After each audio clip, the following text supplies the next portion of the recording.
to grasp, to hear different accounts, no real admission of guilt or feelings of for the two lads that died. From the glamour of TikTok stardom to convicted killers, Bakari and her mother now face long sentences in prison. Becky Johnson, Sky News, Leicester. The police watchdog is investigating Greater Manchester Police after a woman told Sky News she was drugged and sexually assaulted while in police custody. Footage shows Zaina Iman being carried into a police cell unconscious with her hands cuffed behind her back. The Independent Office for Police Conduct says they've received 2 referrals linked to complaints made by the woman. Manchester Police says its own investigation into the claims is ongoing and there is currently no evidence to suggest misconduct. Sky's Inzamam Rashid reports. Reaction was anger. You may have seen this woman's face or heard her story over the last week. Zaina Iman bravely spoke out about her claims she was drugged and sexually assaulted at the hands of police. After first sharing her ordeal with Sky News, today the Independent Office for Police Conduct said this. These very serious allegations will have undoubtedly unsettled the local community and the wider public. Their severity raises understandable concern and has the potential to undermine confidence in policing. In light of the new information we recently received and the significant media attention generated, as well as a request from Greater Manchester Police, we have taken the decision that an independent investigation is required into the allegations. For Zaina, it's a bittersweet feeling. I've been dealing with the whole police complaints procedure since 2021. I've been gaslit, I've been stonewalled. And as a last resort, I waived my right to anonymity, and that wasn't easy. It was 2.5 years ago when Zaina was arrested after she knocked the glasses off a police officer's face. At the time, she was high on cocaine. Her 40 hours in custody included being forced face down onto a thin mattress, her jeans removed and underwear cut off, before being left alone, topless and unconscious. After numerous complaints, Zaina obtained this footage from Greater Manchester Police, but believes CCTV the force don't want her to see has been purposefully held back. It's what went on inside this police station 2 years ago in February that the IOPC will now investigate. But this isn't just Zaina's story. 2 other women shared their experiences of what they believe were unjustified strip searches after being arrested inside this building. Their cases aren't yet being investigated by the police watchdog, but a former senior officer at the force has little faith in the process. They seem to have removed themselves from the Zaina case and passed everything to GMP and seem to have kept a very loose grip on what's taken place. What we've seen is with that loose grip, GMP seem to have been doing their own thing in inverted commas with very little recourse and very little accountability. In a statement, Greater Manchester Police said GMP is aware that these 3 individuals are unhappy with the service they received when they were arrested and detained. Their complaints have or are being investigated by the force. Though one investigation is ongoing, there is currently no evidence to suggest GMP employees have misconducted themselves or committed a criminal offence. We asked Greater Manchester Police for a response to this investigation. They told us it would be inappropriate to comment any further. The IOPC vowed this will be a thorough and independent investigation, something Zaina can only hope for as she fights for answers. Inzamam Rashid, Sky News, Manchester. The Russian opposition leader Alexei Navalny has been sentenced to an additional 19 years in prison after being found guilty of extremism charges relating to the activities of his anti-corruption foundation. He's been in prison since 2021 after recovering from a nerve agent poisoning in Germany, which he blamed on Vladimir Putin. Diana Magnay reports. After 2.5 years in jail, he is gaunt and thin, his cheekbones prominent, his face pale and drawn. But Alexei Navalny is still smiling, his manner relaxed as he waited for the verdict that he said would be Stalinist, and it was. 19 years in a special regime colony, a spot for the very worst offenders, harsher still than the prison where this trial is happening and where he's spent long spells in solitary confinement. One of his associates jailed for 8 years too. Journalists were kept in a separate room. His parents too blocked last minute from being allowed into the courtroom to see their son in the flesh. His wife and children no longer in Russia. The regime that deems necessary to dole out such ridiculous sentences. 19 years is more than many murderers get, and Navalny got his 19 years just for words and for political work. I think this regime is not confident in its legitimacy and in its stability. Navalny first came to prominence in late 2011 as one of the leaders in the so-called Bolotnaya protests, when tens of thousands came to the streets in Moscow to protest election fraud.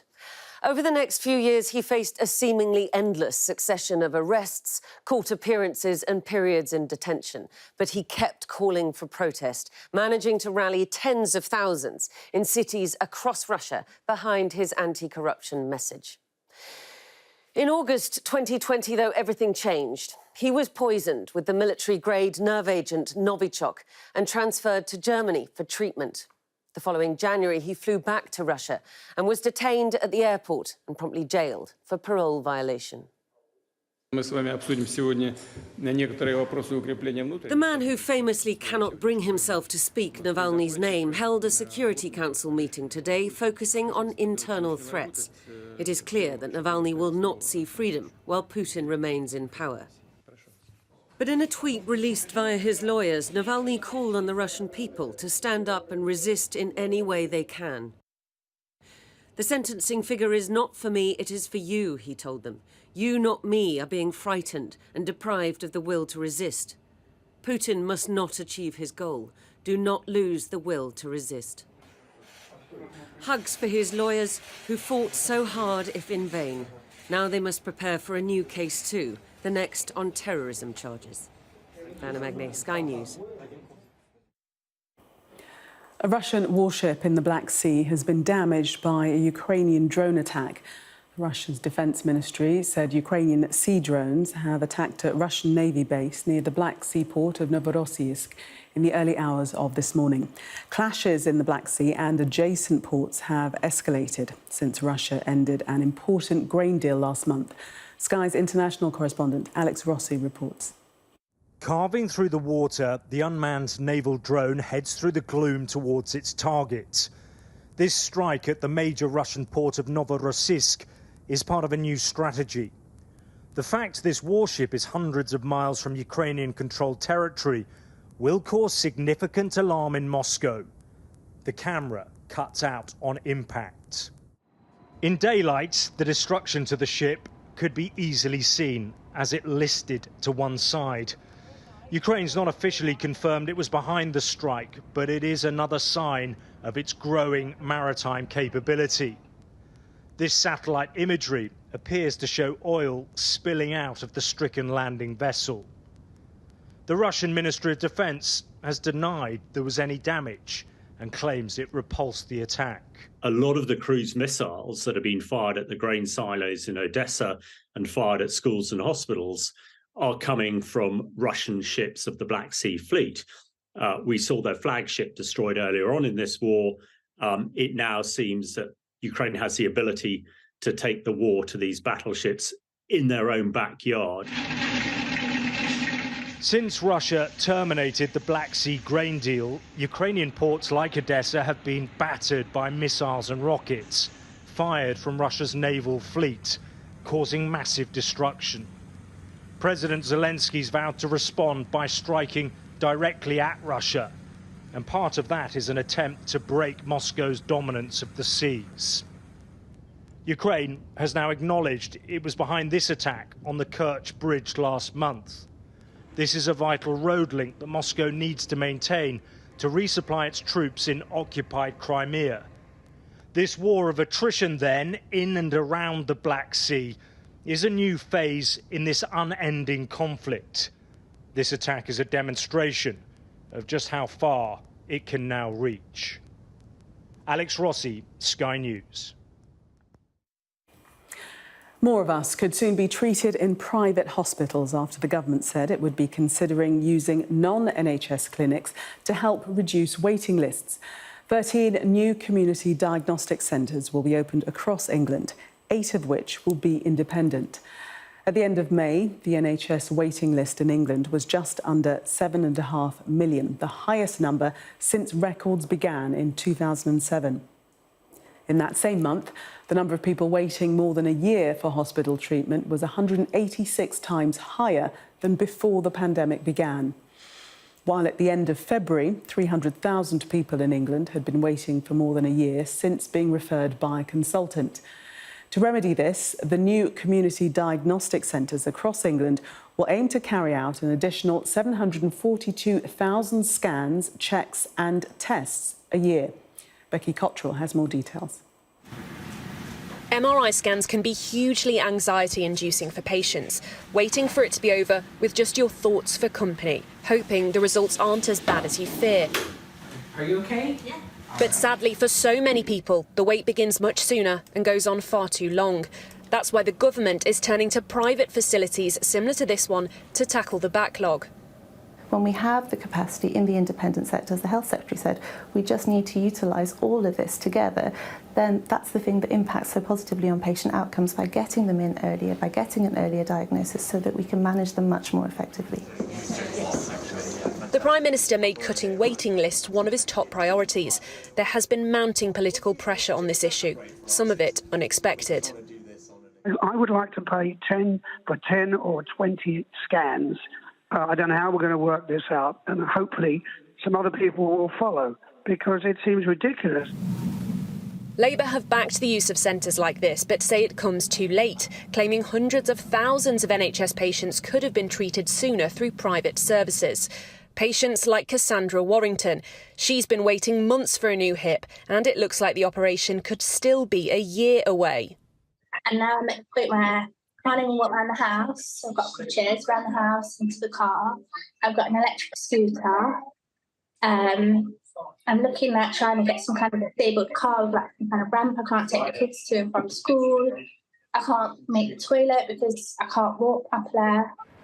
Private companies providing services for NHS patients isn't new. It was a big part of Sir Tony Blair's reform programme when he was Prime Minister. And while some may talk of taxpayer money going to shareholders, the truth is there's a lot of support for collaboration with the private sector. But of course, there needs to be the staffing capacity for that to happen effectively. And this is a workforce in crisis. Frankly, you can hire hundreds of machines off whoever you like. But if you haven't got any staff to work them, then they're no use. And they're not going to reduce the waiting lists. Places like this are just one small part of tackling the backlog and preventing deaths by delay. And with the government admitting waiting lists will likely rise even further, many are calling for much more drastic action. Becky Cottrell, Sky News. Well, let's speak to our political correspondent now, Liz Bate. And Liz, the Prime Minister has pledged, as we know, to reduce waiting lists. Is this the beginnings of the government's plans to tackle issues within the NHS? How soon could we see patients being sent to private hospitals?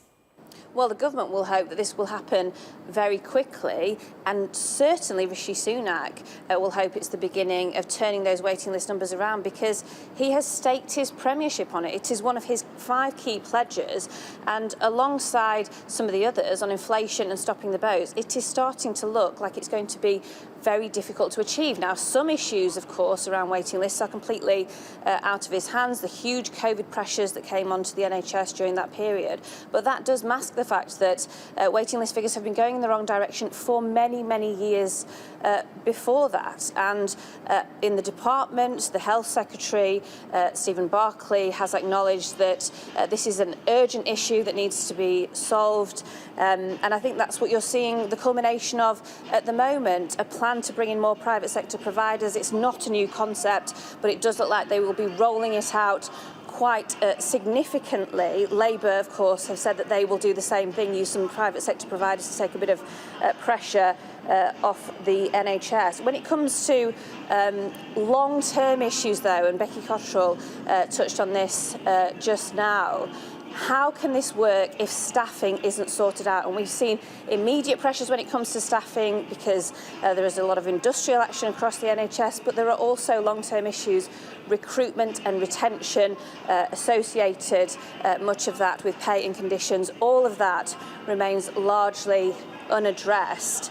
The political context to all of this, when the Prime Minister gets back from his holiday and returns to number 10, on the immediate horizon is a general election. And as we know, the NHS will feature heavily in that. He will need to convince voters going into that general election that he has made progress on this issue if he wants to remain in number 10 beyond next year. Liz, thank you. Well, it's been suggested that the NHS backlog could have an impact on treatment of a new illness brought on by tick bites. A man has been left housebound with a deadly meat allergy after being bitten by a tick. Christopher Goldman suffers from alpha-gal syndrome, a tick-borne illness that causes anaphylaxis if he eats mammal products. But an NHS consultant has warned that a shortage of specialists means that people could be waiting up to 2 years to get care. Sky's health correspondent Ashish Joshi reports. Everything here has been checked and double-checked to make sure that it's all, mammalian product free and safe for me to eat. Christopher hasn't left his house in 6 weeks, except to go to hospital or to see his doctor. He was bitten by a tick and suffered a severe anaphylactic reaction. I need my EpiPen bag with me at all times. So I've got my EpiPen for the anaphylactic reactions. I have antihistamines, which have been proven not to have animal products in it. And all of this because of a single tick bite. Yeah, exactly. His condition is called alpha-gal syndrome, named after a molecule passed into humans in tick saliva. It means red meat and potentially mammal-based products could trigger a fatal allergic reaction. My face and my tongue began to swell. I began to feeling a sense of just complete overwhelmedness. My throat had begun to constrict. I stood up. There was a wash down to my feet. I fainted. Temporarily, I woke up, became conscious on the bathroom floor. And at this point in time, I was feeling unable to breathe. And it's really important for you to raise awareness because you think there might be potentially thousands of other people who have the same syndrome and are undiagnosed. We're actually being given advice which is often detrimental to us. We're getting offered medications which have mammalian byproducts. Where you get deer, you'll get ticks. Professor Richard Wall is leading research into ticks and tick-borne pathogens. It's an adult female Ixodes ricinus, castor bean tick. They sit there with their legs like this, and anything that moves across the top of them, they think is a host, so they grab hold of it. Now with the changing climate, we're seeing them certainly biting all winter, and we're seeing a gradual change in that seasonal pattern, so the risk of biting is fairly common all season round. And the greater the risk of biting, the greater the risk of infection. Yes, the more likely you are to be bitten, the more likely you are to be bitten by a tick that's carrying a pathogen. That risk is already becoming evident across the Atlantic. We know very, very little about alpha-gal syndrome in this country. That's because there is hardly any scientific research into the condition because it's so rare. But in America, they are beginning to find out a little more. They think up to 450,000 Americans could be infected.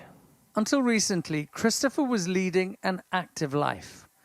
Now, he views everyday items in his home as potential threats. His allergic reaction was so extreme, it's left him fearful of all mammal products and being triggered by airborne allergens, even though scientists have no evidence to support his theory. If you look in here, we've had to get rid of all the things which could pose a potential risk. So you're restricted to living in just 3 rooms in the house? Yeah, exactly. I don't have free roam of the house. Christopher doesn't know how long he will have to live like this. Until science finds an answer, he feels he has no choice. Ashish Joshi, Sky News in Surrey. A man who murdered his 10-month-old stepson during lockdown has been sentenced to life in prison. Craig Crouch will serve at least 28 years for murder. while Gemma Barton, the mother of Jacob Crouch, was given 10 years for allowing his death and child cruelty. The controversial British social media influencer Andrew Tate has won his appeal in a Romanian court to be released from house arrest as he awaits trial.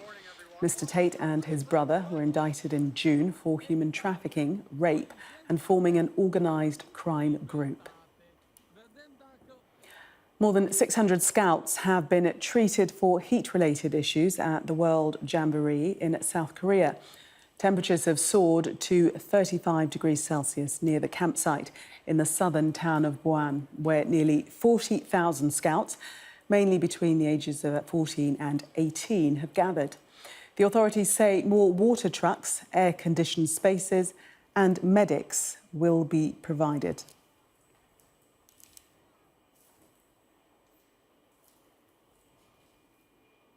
I know, it's ridiculous.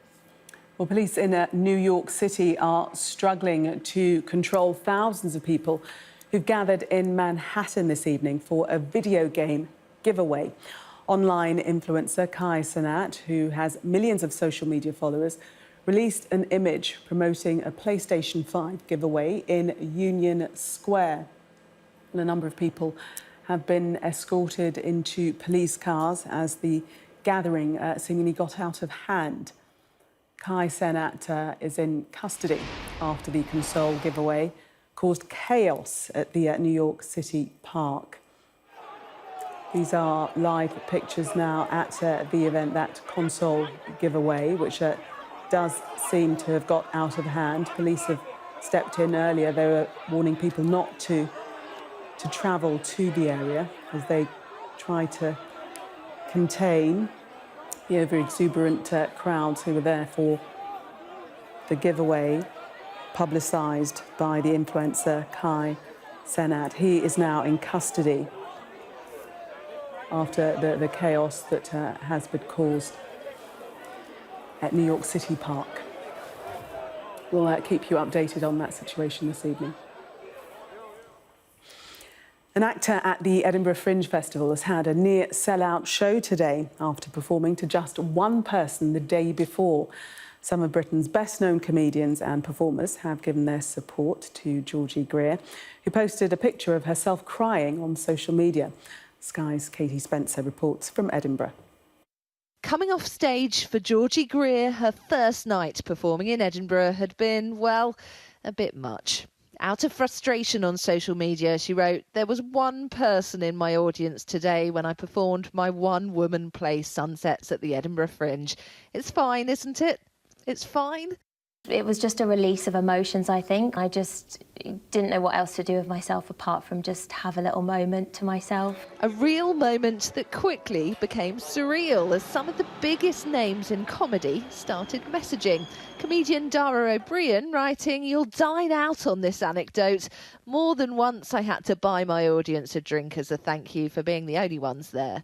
I did Edinburgh in 2004-05 and I remember first couple of shows, first week I think, was just, it was such a slog, and I was out in the rain and I was flyering and people weren't coming. But you know what, you're on the path and it's just a start. With over 3,000 shows being performed at this year's Fringe each day, empty seats are to be expected. One is the loneliest number, and for every sellout show that you'll find here, sadly there are countless more where the cast outnumber the audience. Breaking even at the end of all this is a bonus. Just ask Matt Ford. The lesson in it is you have to put yourself out there. There's so many people that don't even dare come here. Think, you know what if I only get one person? Well, she showed you only get one person, but you can turn that into a win. You can get publicity and love and warmth from various quarters, and actually, you can turn that into a great success. Having gone viral, Georgie's audience numbers are now looking up. It has been a bit of a roller coaster. And still, I know with all the support, there's still no guarantees. So I hope to just try and take some of that support and use it as a boost of encouragement. After a shaky start, the actress happily taking any boost in ticket sales she can get. This one-woman show about rom-coms ending happily ever after. Katie Spencer, Sky News in Edinburgh. Ended with smiles. That was Sky News at 10. Coming up, we'll take a first look at tomorrow's newspapers in the press preview, including this story on the front of the Financial Times. Their headline, hopes rise of peak to mortgage rates. Tonight, I'm going to be joined by the editor-in-chief of the National World Cities newspaper group, Nancy Fielder, and the broadcaster and commentator, Ali Miraj. Do stay with us for more.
Welcome back. You're watching Sky News. In just a moment, the press preview. A first look at what's on the front pages as they arrive. But first, our top stories. A TikTok influencer and her mother have been found guilty of murdering two young men in a high-speed car chase after ambushing them in Leicestershire. The police watchdog has launched an investigation into claims revealed by Sky News that a woman was strip-searched and sexually assaulted by Greater Manchester Police while in custody. The Russian opposition leader, Alexei Navalny, has been sentenced to an additional 19 years in prison after being found guilty of extremism charges relating to the activities of his anti-corruption foundation.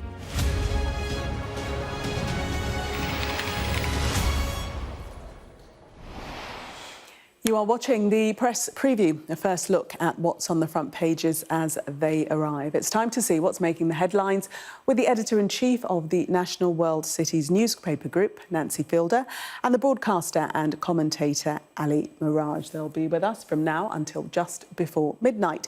So let us see what's on some of those front pages now. Well, according to the Financial Times, mortgage rates may soon peak because although interest rates are at a 15-year high, lending rates are on their way down. The Governor of the Bank of England, Andrew Bailey, answers questions from readers of The Eye, insisting that high street banks must make more of an effort to be helpful to savers. A report in the Mail claims Albanian people smugglers are charging £2,500 to get foreign criminals out of the UK. The Mirror hears that the first person to win the National Lottery and then go to prison has now reinvented himself as a decorator. The Telegraph has seen new guidelines which set a minimum age of 7 for children to receive treatment linked to their gender identity. Women who lost out on £1 billion in pension payouts because the amounts they were owed were tied to their husband's contributions may soon have that injustice put right. That's according to The Express. The Guardian has a report on the growing trend of private equity firms investing in the childcare sector. The Times understands that middle-class British students are missing out on going to top universities because the high-ranking Russell Group universities prefer to offer places to foreign students who are paying higher fees. And The Star carries a bizarre story in which the comedian Joe Pasquale claims he narrowly avoided death when he tripped over a moose antler in Skegness. And a reminder that by scanning the QR code you'll see on screen during the programme, you can check out the front pages of tomorrow's newspapers while you watch us. And we are joined tonight by Nancy Fielder and Ali Miraj. Welcome to you both. Let us start with the Financial Times. And good news, seemingly. Mortgage rates may soon peak. Ali? Well, it would be good news, Gillian, if it had happened, but it hasn't happened yet. I think anyone who's seeking to remortgage, and there are millions of people out there looking to remortgage this year, there's a cliff edge, and that's going to continue for the next 18 months or so, is going to find it very hard to get any deal at the moment below 6.5%. I mean, the current average 2-year fixed rate mortgage is 6.85%. Some people might take a punt on going for floating rates, thinking that the rates might come down if inflation actually is brought under control. And it certainly looks like Hugh Pill here, who's the chief economist of the Bank of England, saying that things might be moving in the right direction here. There's a prediction that by some out there that the Prime Minister's aim to get inflation, to halve inflation by the end of the year, might come to pass. That would be about 4.9%. But it's going to be really, really painful for people out there whilst these interest rates persist. The swap rates that banks charge when they make these fixed rate mortgages are coming in slightly, but that is yet to be felt by mortgage borrowers, basically, who are going to take out mortgages. It's not being felt yet. Things are really, really tough out there. Yes, now you quoted Hugh Phil, the Bank of England chief economist. He's saying that the increases are starting to take effect. It's working. There's no predetermined path for interest rates, but rather we're responding as the economy and the data evolve. Over the past few weeks, markets have priced in a lower peak of interest rates next year, and it's these swaps rates that banks use to price mortgages. So sounding optimistic, Nancy. It is, but I mean, as I just said, it's not actually going to solve the problem. What they're saying is it might not get an awful lot worse, but actually it's already so bad that people are losing their homes. So this is something that is a tiny bit optimistic. But look, we are in the middle of a really, really cold August, and it feels a little bit like we've got a winter on the way where we all remember those gas prices. Petrol's come down a tiny bit and we're all supposed to be celebrating, but everything is costing a fortune. And unless we see mortgages come down significantly, we are going to have more people losing their homes. So while this is a tiny bit of good news, it's nowhere near enough. And it's the economy is controlled by these kind of people, isn't it? None of this is accidental. We're not watching what happens. There are very powerful people with an awful lot of money who've never risked losing their homes who are controlling it with interest rates and mortgage rates. Yes, and high interest rates, not great for those with mortgages, but it's thought that they are good news, somewhat good news for savers. But Andrew Bailey saying in the Eye that the banks need to do more to help savers, to pass on those increases, Ali.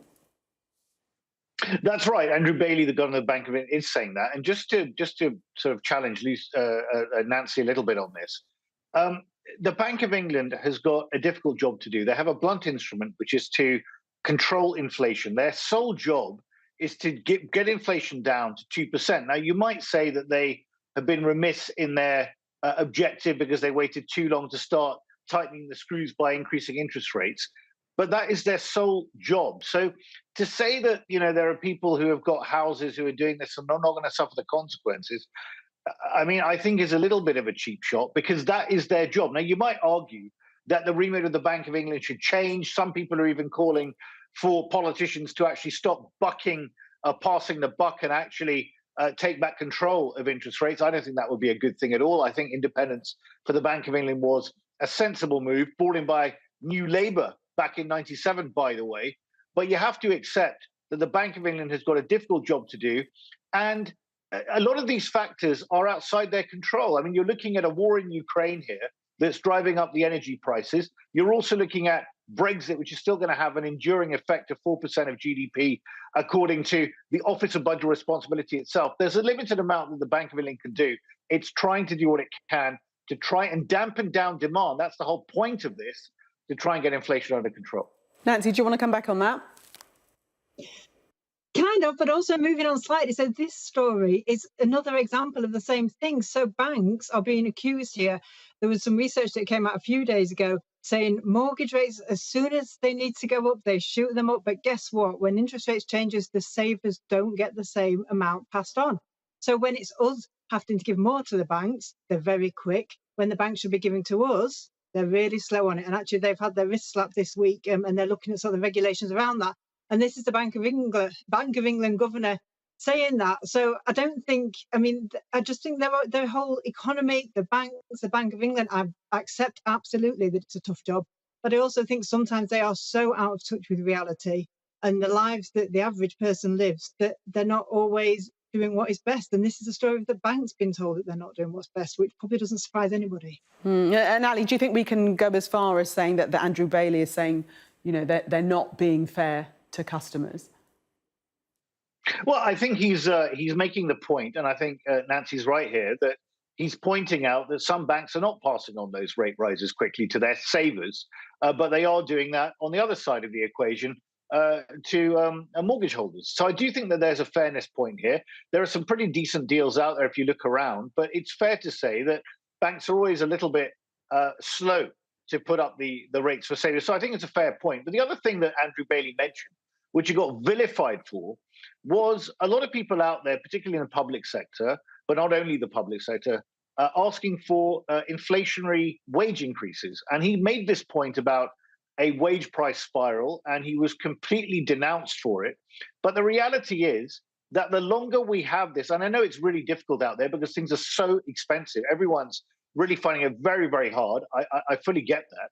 But the longer this persists, it becomes embedded in the system. And what Hugh Pill and others are still concerned about out there is that this inflation might become embedded in the system. Yes, there are signs that it could be brought under control, but if it is certainly stickier and less transitory than people expected. And if it remains sticky, that is not a good thing for the economy at all. We need to get it under control because it erodes savings and makes life difficult for everyone. Let's move on to this story in the Daily Mail, Nancy. It's a people smuggling story, but with a twist, because this is about people smugglers smuggling people out of the country. They're cashing in twice, bringing migrants into Britain and helping criminals to escape across the Channel. Take us into this story. Yeah, so this is a complete reversal of the anti-immigration stories we often hear. This is outcry from the Mail after an investigation where they went undercover and they were offered, they pretended they were attached to people who needed to be snuck out of the country to escape the criminal justice system. And for the right price, it turns out you can be snuck out just as you can be snuck in. Who knows how many actual people face this actual situation? I don't think this is a massive, massive problem, but it does all add to the anti-immigration hate and to the ongoing crisis of people trying to get in. I'm not sure this really says a massive amount other than a small amount of people who come here, commit crimes and should be held to account. Absolutely. I'm not saying that they shouldn't. Ali, the Mail are claiming that Albanian gangs are advertising escape routes in lorries for people who have problems and want to leave England as soon as possible. You see, I don't think it's anti-immigration at all. I've got to challenge Nancy on this.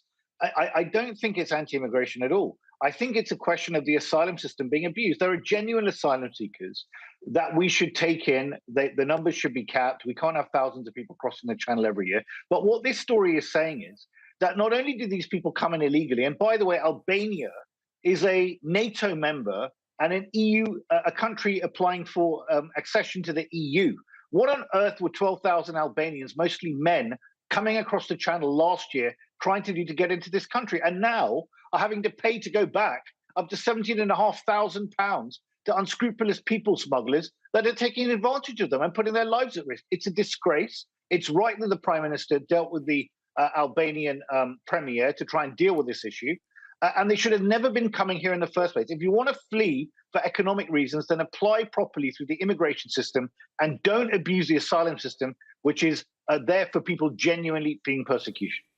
OK, Ali and Nancy, we are going to take a break there. Stay right where you are.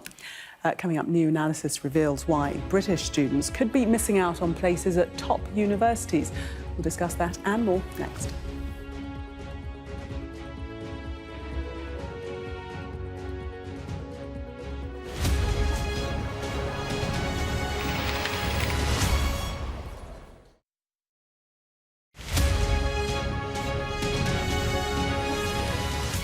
The pound has rallied. Moderation. Interest rates peaking. Up at 6%. The highest for 14 years. Will that be the peak? Will it be a little bit lower? Crisis. It's closer to a potential crash. So many words, so many meanings. But what do they mean for you and your finances? Stay up to date on Sky News.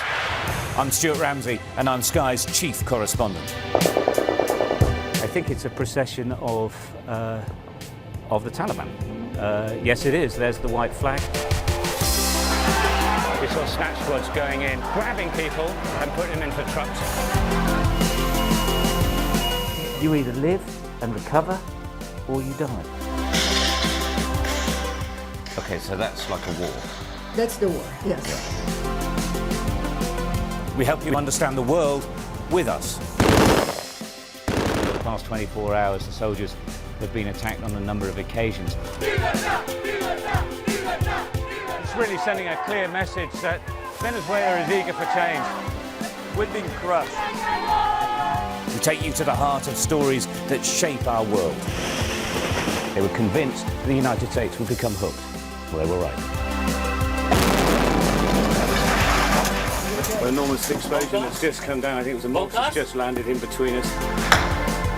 The information on this could bring down the entire network, not just in Iraq and Syria, but across the world.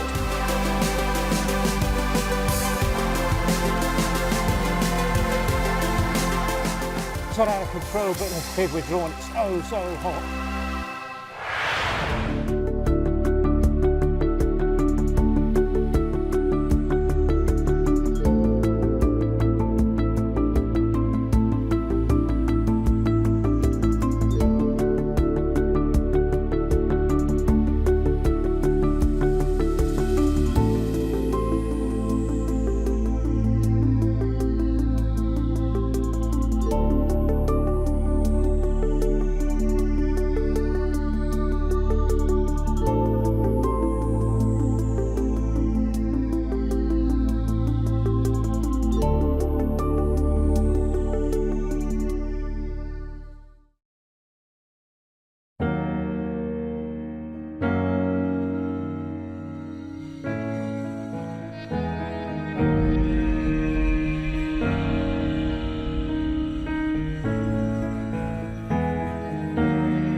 Welcome back. You are watching the press preview. Still with me, Nancy Fielder and Ali Miraj. There they both are. Let's have a look at this story on the front of the Times, and it's about middle-class British pupils losing out at top universities, the Russell Group universities, because places are being given to foreign students. Foreign candidates are taking precedence, presumably because they pay much more in fees, Nancy. That's absolutely right. So foreign students can come to some of the best universities in the country and pay up to £40,000 a year for their place here. And what this article says is that because the universities are also trying to make sure that they're balanced and not just offering places to well-off people and trying to bring people from lower class incomes, families in, that they are losing out the whole middle stretch, the middle class students is how it describes it. I think it's probably an inevitable consequence of universities being funded by student fees. It was always going to happen. The people who can pay more will get the places. It will probably get worse and worse. There's some really good examples, some great universities, and they're arguing that less people will get into them from our own country. Yeah, Ali, they're saying the number of places for home students at the universities of Oxford and Southampton have fallen between 2015 and last year, while the number of international student places has risen. That's right. And I was very privileged to speak at the commencement ceremony at my alma mater, the London School of Economics, a couple of weeks ago. And it did strike me how many of the undergraduates passing through were foreign students, which is great for the British students who study there because their experience is so much richer for the network that they make. But 50% of the students are international. Now, that is a lot of students. And obviously, universities are strapped for cash and they have to make money. And there's a plethora of universities as well. So it's a pretty crowded space.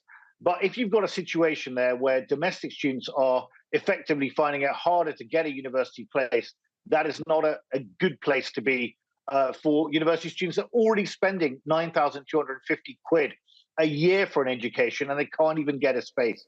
Not good. Yeah, it says the most popular subject for international students by a wide margin is business and management, with 217,000 undergraduates and postgraduates coming to Britain every year to study it. A little fact for you. Let's have a look at this story in the Daily Telegraph next. Gary Lineker, photographed there of him smiling, saying, the quote is, "I got a standing ovation in M&S after the BBC suspended me." Nancy. He looks very happy in that photo, but actually he says it was really, really cringy and he was just he was screaming inside for people to stop. But obviously, I mean, it's interesting that real people in the real world of an actual shopping centre chose to clap, because I feel we often live in the social media bubble, don't they, where depending on your algorithms, you're either very left-wing, very right-wing. It's an incredibly divisive debate, this one. He also goes on to defend the BBC licence fee, but then I think their highest paid presenter on well over £1 million a year would probably defend the licence fee. But you can all imagine how embarrassed he was when they started clapping him when he was doing his shop. Yeah, it's just going out to buy his groceries. Ali, he says, though, that 5 months on, he's unrepentant. I'm a bit stubborn. The more I'm told not to do something, the more I want to do it. Yeah, which is why I think that Gary Lineker should have been fired for doing it, because, frankly, I think it's a ridiculous thing to say. He's a football presenter. There are lots of people around the country who would take exception with his reference to the Home Secretary's policies, however much you disagree with them, being akin to the Nazi regime. I think a lot of people would find that pretty abhorrent, frankly, including a number of people who enjoy watching Gary Lineker, including myself. I think he's a very good pundit, but I think he was on the wrong side of the line, and I think that the BBC capitulated on it, and it went on for several days. It was a really unedifying episode. And look, if he's getting clapped in his local M&S in Barnes, great. I mean, you know, it's not exactly a representative sample of the whole of the country, really. So, you know, good luck to Gary Lineker, but I don't agree with his statement at the time. I think it was completely wrong. I think it was on the wrong side of the line. And I think he should focus on the football punditry rather than making comments like this. Very quickly, Ali, yes or no answer. Do you think he should have been fired for it? Yes, I do. Very clear and succinct. Thank you both, Ali and Nancy. We'll see you at the top of the 11. Let's take a look at the weather for you now. Warm memories wherever you go. The weather, sponsored by Qatar Airways. Well, it'll be a lively end to the week as Storm Anthony crosses the country. There are warnings of heavy rain for Northern Ireland and also for strong winds in the southwest, where there'll be coastal gales. The strongest winds will develop as the rain passes, so as the day begins, as the day begins, it'll be cloudy for much of the country with outbreaks of rain. The heaviest rain will be over Northern Ireland, Northern England, Eastern Wales and central southern England. Winds will gust in excess of 60 miles per hour. The weather, sponsored by Qatar Airways. Coming up next on Sky News at 11, the police watchdog starts an investigation into claims revealed by Sky News that a woman was strip-searched and sexually assaulted by Greater Manchester Police.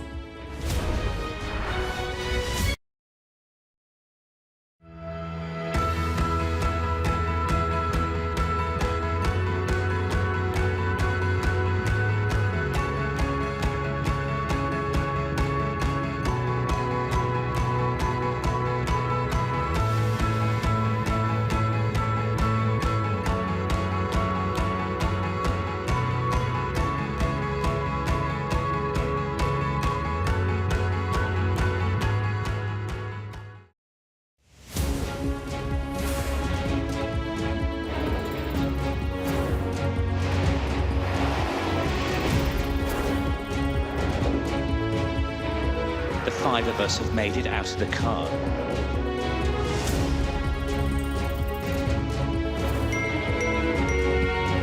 Welcome to Backstage, the film and TV podcast.